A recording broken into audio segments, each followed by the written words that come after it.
लिखिए अभी कुछ क्वेश्चन और करते हैं इस टॉपिक पे, है ना। ये पता है 60 वॉट बल्ब कभी सुना है? पावर बल्ब का बोला जाता है 100 वॉट बल्ब, सुना है कभी? सुना है? जैसे मान लो एलईडी खरीदने गया तो वहां पे लिखा रहता है 10 वॉट, 15 वॉट, 20 वॉट, सुना है कभी ऐसा? क्या मतलब है उस वॉट का, है ना। जैसे मान लो कहीं पे लिखा हुआ है 60 वॉट बल्ब, क्या मतलब है इसका?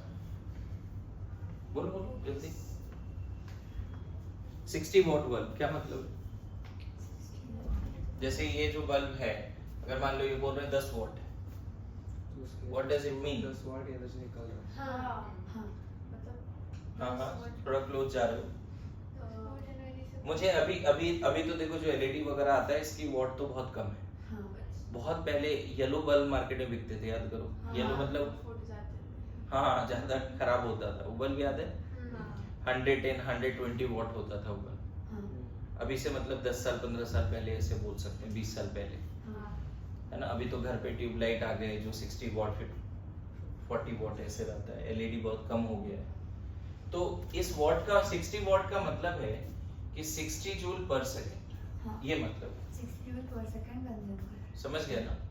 मतलब अगर मान लो इस एलईडी का अगर मैं बोलूं कि ये 10 वॉट, तो हम बोलेंगे 1 सेकंड में कितना एनर्जी रिलीज कर दिया? 10 जूल पर second. This is actually power. ये क्या है? पावर है। समझ में? पावर का जो यूनिट होता है वॉट, सुना होगा इसको। नहीं सुना है तो समझ सकते हो, है ना। 10 वॉट, 10 वॉट का क्या मतलब है? पावर। 10 जूल, 100 वॉट का मतलब 100 जूल पर सेकंड। यहाँ तक समझ में आ रहा है? अब मैं बोल रहा हूँ कि फाइंड, है ना, नंबर ऑफ फोटॉन्स, है ना, emitted in 1 second if by a bulb of, है ना, 60 watt having wavelength of each photon emitted is, है ना, 6200 angstrom। क्वेश्चन ये,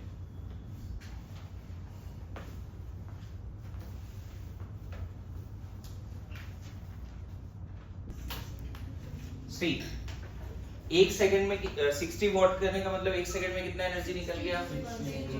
60 जूल पर सेकंड। 1 सेकंड में इतनी एनर्जी निकल गए। सॉल्यूशन करें इसका। 1 सेकंड में कितनी एनर्जी निकल गई? एनर्जी टोटल 60 जूल है एक तरह से। तुम्हें लगता है एक फोटोन 60 जूल लेके निकल रहा है? मेरी बात समझ, इतना बड़ा पैकेट होगा हम लोग जी नहीं पाएंगे फिर, ऐसे वाली बात। तो इलेक्ट्रॉन वोल्ट का एनर्जी इतना कम है कि हम लोग को दिक्कत नहीं हो रही। लेकिन इस तरह का मतलब समझ रहे हो, एनर्जी पैकेट काफी एनर्जेटिक है। तो 60 वॉट पर सेकंड मतलब ये एक एनर्जी, एक पैकेट की एनर्जी नहीं है, हजारों लाखों पैकेट मिला के इतना हुआ होगा। 1 सेकंड में 60 जूल एनर्जी निकला है, तो क्या हम बोलेंगे एक पैकेट निकला होगा? बहुत सारे पैकेट्स निकले होंगे। Good to go. तो चलो पहले एक पैकेट की एनर्जी निकाल लेते हैं। कितनी आएगी एक पैकेट की energy? 12400 by 6200 electron volt. 2 electron volt आ गई एक पैकेट की एनर्जी। बोलो। तो ऐसे कितने पैकेट मिला दें ताकि 1 सेकंड में 60 जूल एनर्जी निकल जाए? How many packet emitted of 2 electron volt so that in 1 second we have 60 joule energy? तो हम क्या बोलेंगे? मान लेते हैं इस तरह का n पैकेट ले लिया, n नंबर ऑफ पैकेट्स ले लिया 2 इलेक्ट्रॉन वोल्ट का, उसको मिला के कितना आ गया? E total. हजारों लाखों बिलियंस ऑफ पैकेट्स मिलके क्या हो गया? E total. तो यहां से हमें n ही तो निकालना है। n क्या है? E total by EP। अब देखो फिर से गड़बड़ होने वाली है यहाँ पे। 60 जूल तो आ रहा है और यहाँ लेकिन 2 इलेक्ट्रॉन वोल्ट आ रहा है। जूल में लिखना पड़ेगा। अब बात ऐसे होता है 5 kg by 5 ग्राम 1 लिखते हैं क्या? 5 kg by 5 ग्राम 1 लिख देते हैं, नहीं ना? अरे ये कैलकुलेशन समझ में आ रहा है? 5 kg by 5 ग्राम क्या लिख दें? 1 लिख दें? नहीं ना? समझ में आ रहा है ना? तो हमें क्या करना पड़ेगा, यहाँ पे थोड़ा सा दिमाग लगानी पड़ेगी। अभी देखो, थोड़ा कैलकुलेशन को और आसान बनाने के लिए मैं क्या करने वाला हूँ। देखो, आपको कभी एक रिजल्ट बताया 1 इलेक्ट्रॉन वोल्ट इनटू Na कितना होता है? 96 किलो जूल होता है। तो यहाँ से इलेक्ट्रॉन वोल्ट 1 इलेक्ट्रॉन वोल्ट की जगह पे कितना रखते हैं? 96 किलो जूल बाई Na। ये शॉर्टकट यूज कर लोगे, जल्दी हो जाएगा। एक तो तरीका क्या था? एक तरीका था 2 इंटू 1 इलेक्ट्रॉन वोल्ट का वैल्यू जूल में रख दो, 1.6 इंटू 10⁻⁻। एक तरीका क्या था बताओ? 60 जूल बाई कितना? 2 into 1.6 into 10⁻⁻19 joule. Joule joule cancel हो गया, नंबर ऑफ फोटॉन्स आ जाएगा। इसको सॉल्व करनी पड़ेगी ना? 30 बाई कितना हो जाएगा? 30 बाई 1.6 इंटू 10⁻19 फोटॉन्स। देख लो कितने सारे फोटोन निकल रहे हैं एक सेकंड में। 10⁻19 photons. We have so many photons. अरे यस नो? अब इसको सॉल्व करना पड़ेगा। दूसरा तरीका क्या है, यहाँ पे जहां तक हमने लाए हैं वहीं पे देखो, ये तो सॉल्व कर लोगे, आ जाएगा आंसर। कितना है? 60 जूल बाई 2 इलेक्ट्रॉन वोल्ट है। हम 60 जूल और इलेक्ट्रॉन वोल्ट के जगह पे क्या रख दें बताओ? इलेक्ट्रॉन वोल्ट के जगह पे कितना रख दें? 96 किलो जूल बाई Na। नहीं समझे? 1 इलेक्ट्रॉन वोल्ट की जगह पे क्या रख सकते हैं हम लोग? 96 किलो जूल बाई Na। अब देखो Na ऊपर जाएगा, अभी भी थोड़ा दिक्कत है। क्या दिक्कत है? जूल और किलो जूल है, तो इसको ज्यादा कुछ करने के 1000 से मल्टीप्लाई करना है। अरे यस नो? तो ये थोड़ा और ज्यादा ही कैलकुलेशन जा रहा है, लेकिन हो जाएगा काम। इनटू Na हो गया, और नीचे कितना रखते हैं? 9600 जूल। बोलो। नीचे कितना रखते हैं? 9600 जूल। थोड़ा ज्यादा कैलकुलेशन जा रहा है, उसमें कोई दिक्कत नहीं है, लेकिन अब सॉल्व करके Na के टर्म्स में भी आंसर आ जाएगा। मान लो Na का वैल्यू रख रहे हो तो और कैलकुलेशन होगा। Na का वैल्यू कितना? 6.022 इंटू 10⁻23 वो रख रहे हो तो और कैलकुलेशन होगा। बोलो। बेटर है, मुझे लग रहा है ये नहीं करके ये कर ले। ये ज्यादा आसान कैलकुलेशन है ना? कितना? 18.75 इंटू 10⁻19। देखो समझ रहे हो, एक सेकंड में इतने फोटॉन्स निकल गए। 60 जूल एनर्जी निकला एक सेकंड में, और वो 60 जूल में कितने फोटॉन साथ में है? इससे कितने एनर्जी, कितने फोटॉन निकले? 60 जूल निकले एक सेकंड में, और वो 60 जूल में कितने फोटॉन्स हैं? मेरी बात आ रही है समझ में? बोलो। नेक्स्ट क्वेश्चन करो।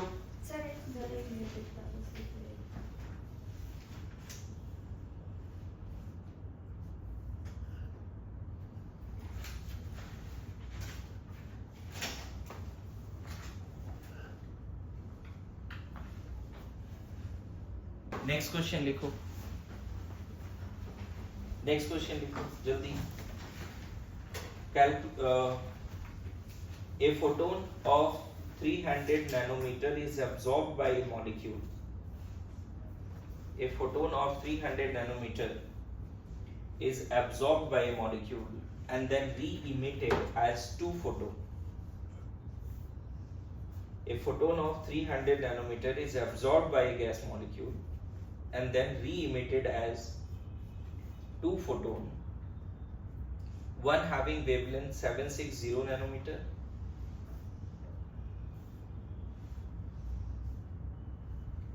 A photon of 300 nanometer is absorbed by gas and then re-emitted as 2 photon, one having 760 nanometer. A photon of 300 nanometer is absorbed by gas molecule then re-emitted as 2 photon, one having wavelength क्या लिखा? 760 nanometer.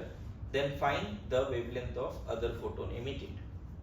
Then find the wavelength of other photon. 760 nanometer. Then find the wavelength of other photon emitted. Question बड़ा simple है। Question देखो ऐसा है कि एक कोई मॉलिक्यूल है, मैं नहीं पता कौन सा मॉलिक्यूल, वो एक वेवलेंथ को एब्जॉर्ब किया, जिसकी वेवलेंथ कितनी है? 300 हाँ वही नैनो। वही पूछ रही थी। और थोड़े समय के बाद उसने पूरी इस एनर्जी को जो फोटोन एब्जॉर्ब किया उसकी पूरी एनर्जी को, इसका मान लेते हैं E1, जो फोटोन ने एब्जॉर्ब किया उसकी एनर्जी क्या है E1, उसकी वेवलेंथ क्या है λ1, उस पूरी एनर्जी को उसने दो फोटोन के फॉर्म में निकाल दिया, है ना, जिसमें से एक की वेवलेंथ दी हुई है 760 नैनोमीटर। तो इसकी वेवलेंथ पूछी गई आपसे, जो एनर्जी अब्सॉर्ब किया उस पूरी एनर्जी को ट्रांसमिट कर दिया, है ना, कितने पैकेट्स में, तो ऑब्वियसली जो अब्सॉर्ब किया E1 उसको दो फोटोन में री एमिट कर दिया, तो इसको मान लेते हैं E2 और इसको E3। समझना क्वेश्चन क्या था कि एक पैकेट एनर्जी अब्सॉर्ब हुआ कितने के 300 नैनोमीटर के, और उस पूरी एनर्जी को उसने दो फोटोन के फॉर्म में बाहर निकाल दिया। क्लियर है?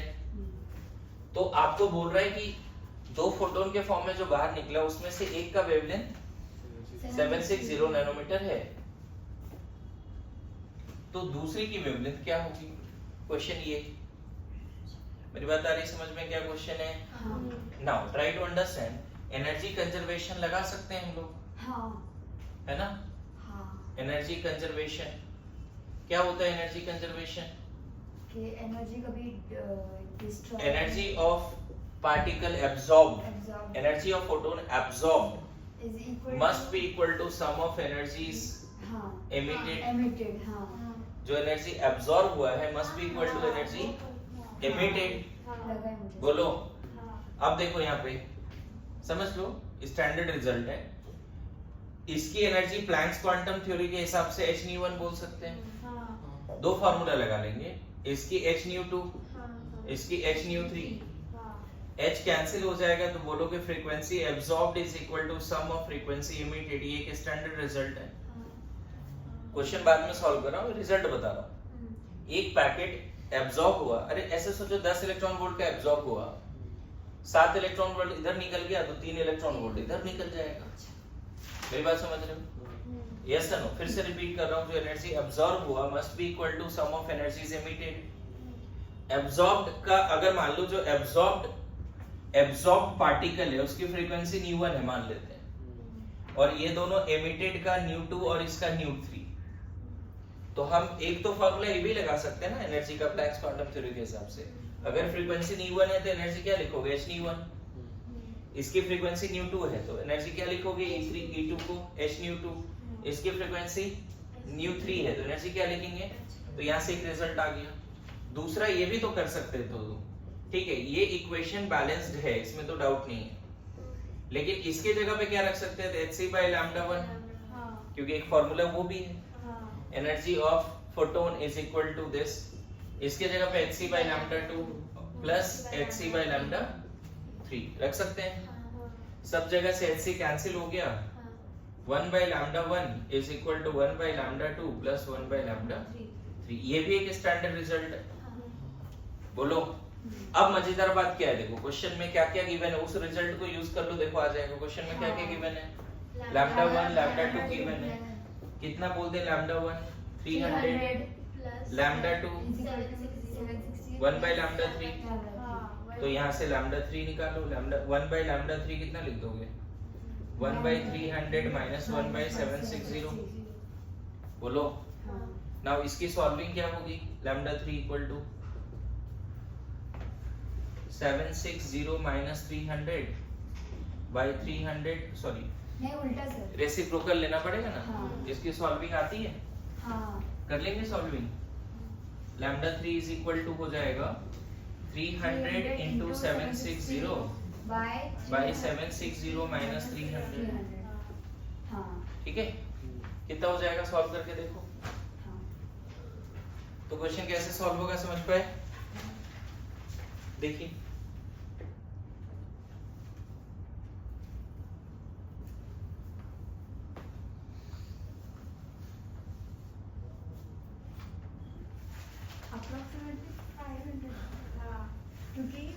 देखो ये क्वेश्चन भी आ सकता है टेस्ट में, ध्यान रखना, है ना।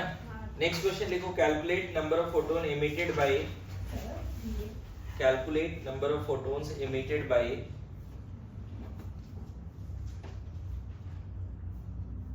a 100-watt bulb having efficiency 80%. Calculate number of photons emitted by a 100-watt bulb having efficiency 80%. Efficiency 80%. Having efficiency 80% of wavelength 310 nanometer. Of wavelength 310 nanometer in 10 minutes. In 10 minutes. Having wavelength 310 nanometer in 10 minutes. Sir एक बार repeat कीजिए. Calculate number of photons emitted by 100-watt bulb having efficiency 80% of wavelength 310 nanometer in 10 minutes. मैं question समझाता हूँ क्या है पहले देखो. Board पे देखो टाइम कम है, सॉल्व खुद करना है तुम्हें इस क्वेश्चन को, ठीक है. बोल रहे हैं एक बल्ब है ना, एक कोई बल्ब है, ठीक है, वो फोटोन्स रिलीज कर रहा है, ठीक है, फोटोन्स रिलीज कर रहा है, और जो फोटोन्स रिलीज कर रहा है बल्ब, उसका वेवलेंथ कितना है 310 नैनोमीटर. एक चीज और बोल रहा है, ये बल्ब का जो पावर है वो कितना है 100 वॉट. 100 वॉट पावर है. और एक चीज और इम्पोर्टेंट बात है यहाँ पे कि उसकी इफिशियंसी जो है, परसेंटेज इफिशियंसी 80%. इसका क्या मतलब है? एनीबॉडी इन द क्लास जो समझा सके कि इफिशियंसी 80% का क्या मतलब है? 100 जूल पर सेकेंड निकल रहा है, राइट? 100 जूल पर सेकेंड निकल रहा है, इफिशियंसी 80% है. इसका मतलब है, देखो कोई भी बल्ब होता है, आप देखे होंगे, लगता है कि उसको जितना इलेक्ट्रिकल एनर्जी मिला पूरा उसने फोटोन में कन्वर्ट किया? नहीं. ऐसा नहीं होता. पता है, आप देखोगे बल्ब का जो फिलामेंट्स वगैरह वो हीट अप होता है. इसका मतलब जो इलेक्ट्रिकल एनर्जी लिया उसने, उसका कुछ पार्ट तो हीटिंग में भी गया, उसका कुछ पार्ट किसी अदर फोटोन के फॉर्म में भी गया. मतलब इस वेवलेंथ का फोटोन के फॉर्म में 100 जूल पूरा नहीं गया. 100 जूल उसने लिया जरूर, लेकिन सिर्फ इसका 80 जूल किस वेवलेंथ में गया? समझ में आ रहा है क्या बोल रहा हूँ? क्या हुआ समझ में आया? 100 जूल पर सेकेंड ले तो रहा है, लेकिन उतनी रोशनी नहीं कर रही है 100 जूल के बराबर, क्योंकि वो पूरा 100 जूल फोटोन में नहीं जा रहा है. 20 जूल उसका वेस्टेज भी है. मतलब ये जो वेवलेंथ निकाल रहा है 310 नैनोमीटर का, वो 100 जूल नहीं, सिर्फ 80 जूल कन्वर्ट कर रहा है. बात समझे? 80 joule energy is converted into the given photo. समझ में आया क्या बोल रहा हूं? अच्छा बताओ, 80 जूल इन 1 सेकेंड. तो पहले तो ये बताओ, total energy emitted in 10 second, 10 minute. Total energy emitted in the form of, है ना, photon of wavelength 310 नैनोमीटर. कितना बोलते हैं? 80 into 10 into 60 डेसिमल जूल. कैसे? 10 सेकंड में, 10 मिनट में कितने सेकंड्स होते हैं? 10 मिनट में कितने? 1 सेकंड में इतना एनर्जी था, तो 10 मिनट में इतनी एनर्जी थी. So this is the total energy emitted by the bulb in 10 minute. 80 joule पर सेकंड है, 10 मिनट में कितना एनर्जी निकाल दिया? इतनी एनर्जी. अब बताओ, ये तो ई टोटल आ गया तुम्हारे पास, 80 into 10 into 60 जूल. अब एनर्जी ऑफ वन पैकेट निकालो पहले. 1240 जीरो रखना पड़ेगा, 00 नहीं, 310 तो 4 इलेक्ट्रॉन वोल्ट के आसपास. बोलो, एक पैकेट की एनर्जी आ गई. इस तरह के बिलियंस जिलियंस ऑफ पैकेट मिला दो, तब शायद किसके बराबर हो जाएगा? ये तो हमने किया ही है ना, ये वाला पार्ट, कि 4 इलेक्ट्रॉन वोल्ट का जिलियंस ऑफ पैकेट निकला होगा 10 सेकंड में. मान लेते हैं 4 इलेक्ट्रॉन वोल्ट का n पैकेट निकला है 10 सेकंड में, तो टोटल एनर्जी कितना? 4 into n. यहां से n का वैल्यू आ जाएगा. कितना लिख दोगे? E total by EP. ये हो गया 80 into 10 into 60 joule by 4 electron volt. ऐसा क्वेश्चन किया, इलेक्ट्रॉन वोल्ट को जूल में कन्वर्ट कर देना। 80 into 10 into 60 joule by 4 into 1.6 into 10⁻19 joule. तो इसको सॉल्व कर लोगे, आ जाएगा आंसर। देख लो, समझ में आ रहा है? ये लमसम आना चाहिए 7.5 इंटू 10⁻22। 7.5 इंटू 10⁻22 फाइनल मैंने आंसर बता दिया। बोलो, आ गया समझ में? पक्की बात?